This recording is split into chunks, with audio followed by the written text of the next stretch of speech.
कल Amazon prime video में एक वेब सीरीज रिलीज हुआ है जिसका नाम है dancing on the grave. 4 part में बनी सत्य घटना पर आधारित इस डॉक्यूमेंट्री सीरीज में मैसूर राजघराने के पूर्व दीवान की पोती शकीरा खलील के अचानक गायब होने और हत्या की कहानी दिखाई गई है। इस हत्या के बारे में जानकर आपकी रूह कांप जाएंगी। हेलो दोस्तों, कैसे हैं आप सब? आशा करता हूँ आप सब बढ़िया होंगे। एक राजकुमारी का कत्ल भी किया। उसे जिंदा संगे मरमर के नीचे दफनाया गया और उस संगे मरमर के ऊपर रोज शाम पार्टी। तो चलिए कहानी शुरू करते हैं। 1985 में शकीरा खलील की शादी अकबर खलील के साथ होती है, जो एक IAS ऑफिसर थे और ऑस्ट्रेलिया में इंडिया के तरफ से हाई कमिश्नर भी रहे थे। इनकी 4 बेटियां हुई। सब कुछ ठीक था, लेकिन एक अफसोस था कि कोई बेटा नहीं है। बेटे को लेकर कई बार परिवार में झगड़े भी होते थे। इसी दौरान 1991 में शकीरा यूपी के एक राजशाही फैमिली के घर में एक शादी के लिए दिल्ली आई। यहाँ उनकी मुलाकात एक शख्स से होता है, स्वामी श्रद्धानंद। पहले उसका नाम था मुरली मनोहर मिश्रा। ये मध्य प्रदेश सागर का रहने वाला था और दिल्ली में जो यूपी शाही परिवार का घर था वहाँ नौकर हुआ करता था। नौकर होने के साथ इसके एक और खासियत थी, ये अपने आप को तंत्र मंत्र का जानकार बताता था। तो 1991 में पहली बार शकीरा खलील की मुलाकात इस मुरली मनोहर मिश्रा उर्फ स्वामी श्रद्धानंद से होती है। मुरली को ये पता चलता है कि शकीरा की 4 बेटियां हैं और उन्हें एक बेटे की ज़रूरत है, तो ये उन्हें अपने जाल में फंसाता है। शकीरा दिखने में भी बहुत खूबसूरत थी, दीवान की बेटी, मतलब अनगिनत दौलत। तो श्रद्धानंद उन्हें यह कहता है कि उनको बेटा हो जाएगा, उसके पास इसकी उपाय है। बेटे के लालच में शकीरा इसके चंगुल में फंस जाती है। इसके बाद दोनों के बीच एक रिलेशनशिप हो जाती है। फिर शकीरा मुंबई लौट जाती है अपने घर पर। एक दिन घर में सबको पता चलता है कि शकीरा स्वामी श्रद्धानंद से शादी कर रही है। 4 बेटी की माँ 48 साल की उम्र में शादी कर रही है और अकबर खलील को तलाक दे रही है। 3 बेटी अपने माँ को छोड़ अपने पापा के पास रहते हैं, लेकिन सब्बा, जो कि सबसे छोटी बेटी थी और एक मॉडल थी, वो अपनी माँ के पास रहने लगी। शकीरा शादी करने के बाद बेंगलोर चली जाती है। वहाँ उनकी बहुत प्रॉपर्टी थी, हवेली थी। सब्बा भी कुछ दिन बेंगलोर में रहती है, फिर मॉडलिंग के लिए मुंबई वापस चली जाती है। लेकिन वो लगातार फ़ोन में अपने माँ के साथ टच में थी। अचानक मई के महीने से सब्बा का अपनी माँ के साथ कांटेक्ट नहीं हो पाया।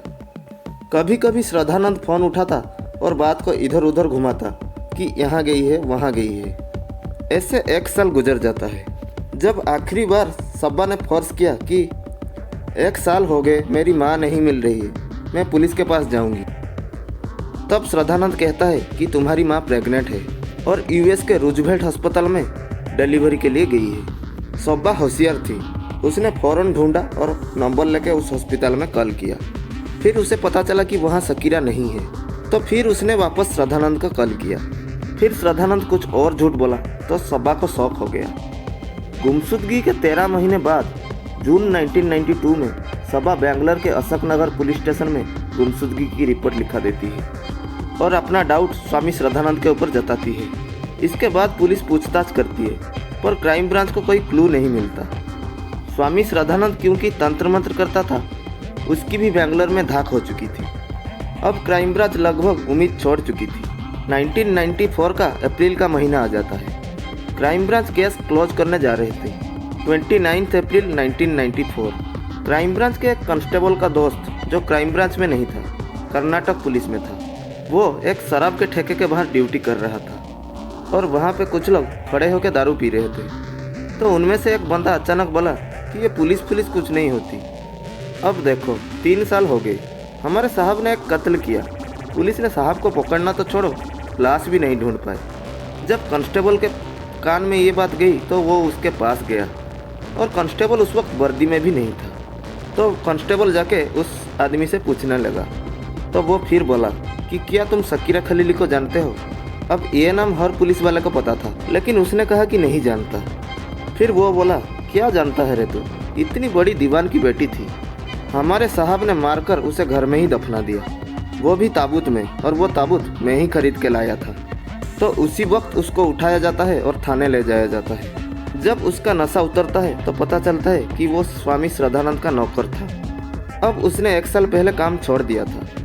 पहले पुलिस उस दुकान में जाती है जहाँ से ताबूत लिया गया था। दुकानदार भी कहता है कि हाँ, 3 साल पहले एक खास ताबूत लिया गया था। 30 अप्रैल की दोपहर होते होते पुलिस स्वामी श्रद्धानंद के घर पहुँच गई। पुलिस के साथ नौकर को देखकर उसका हालत खराब हो जाती है। पहले श्रद्धानंद मना करता है और पुलिस वालों को डराता भी है कि मेरा पहुंच यहाँ तक है। लेकिन जब पुलिस अपनी शक्ति दिखाई तो श्रद्धानंद टूट गया। उसने बताया कि जब वो शकीरा से मिला तो उसे पता था कि वो मैसूर की दीवान की बेटी है।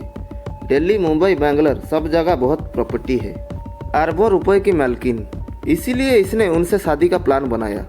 लेकिन शादी के बाद शकीरा अपने 4 बेटियों को बराबर पैसे बांटती रहती थी, और शादी के बाद शकीरा को श्रद्धानंद के इरादे के बारे में भी पता चल चुका था। फिर श्रद्धानंद को अपना प्लान फेल होते नजर आई तो उसने शकीरा का काम तमाम करने का सोचा। अब शकीरा मरेगी तो पहला शक श्रद्धानंद पे ही आएगा। फिर उसने एक साजिश रची कि ऐसा हो शकीरा दुनिया के सामने कभी आए ही ना, और वो सिर्फ एक राज बन के ही रह जाए। दिन चुना 28 अप्रैल 1991। सबसे पहले उसने घर के सारे नौकरों को छुट्टी दे दी। शकीरा के लिए खुद चाय बनाई और चाय में बेहोशी की दवा मिला दी। चाय पी के शकीरा बेहोश हो गई। फिर श्रद्धानंद ने उसको एक गद्दे में लपेटा। फिर इस गद्दे को वो उस ताबूत में डालता है और ताबूत का ढक्कन बंद करता है। उसमें ताला लगाता है। पहले ही उसने घर के बीच एक पानी का टैंक बनाने के लिए एक गड्ढा करवाया था। शकीरा खलील के नज़रों के सामने ही वो गड्ढा खुदा था। फिर ये उस ताबूत को आंगन में लाता है और जिंदा शकीरी खलीली को गड्ढे में डालता है और फिर मिट्टी से गड्ढा भर देता है। अगले दिन इटालियन मार्बल उस पूरे आंगन में कब्र के ऊपर बिछवा दिया। उसके बाद उसने उसी कोने में एक बार बनाया। शकीरा को दफनाने के बाद नेक्स्ट डे उसने पहली पार्टी दी। अपने दोस्तों को बुलाया। दारू पीने के बाद सबने उसी फ्लोर में डांस किया और नीचे शकीरा खलीली जिंदा दफन हुई थी। ये सिलसिला अब तक चल रहा था जब तक ये मामला खुली नहीं थी। लगभग रोज पार्टी होता, रोज डांस होती। इसके बाद पुलिस ने खुदाई का काम शुरू किया। खुदाई की लाइव रिकॉर्डिंग भी होती है। ताबूत को बाहर निकाला गया। ताबूत के अंदर सिर्फ एक कंकाल था।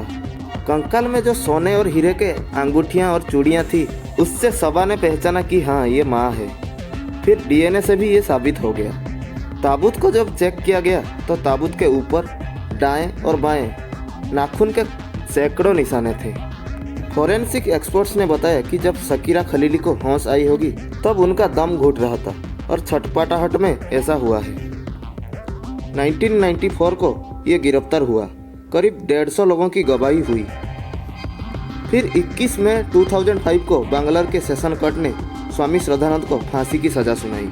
फिर श्रद्धानंद ने हाईकोर्ट में चैलेंज किया, लेकिन 2005 में हाईकोर्ट ने भी इसकी सजाए मौत को बरकरार रखा। लेकिन 2008 में सुप्रीम कोर्ट ने उसके फांसी की सज़ा को उम्र कैद में बदल दिया। पिछले 15 साल से श्रद्धानंद कर्नाटक के बेलग्राम सेंट्रल जेल में बंद है। इस वक्त उसका उम्र करीब 83 साल है और उसको ताउम्र जेल की सज़ा हुई है। मतलब जब तक वो जिंदा रहेगा जेल में रहेगा। सुप्रीम कोर्ट का फैसला आपको सही लगा या गलत, हमें कमेंट करके ज़रूर बताइए। आशा करता हूँ आपको ये कहानी इन्फॉर्मेटिव लगी होगी। तो मिलते हैं अगले वीडियो में। तब तक के लिए खुश रहिए।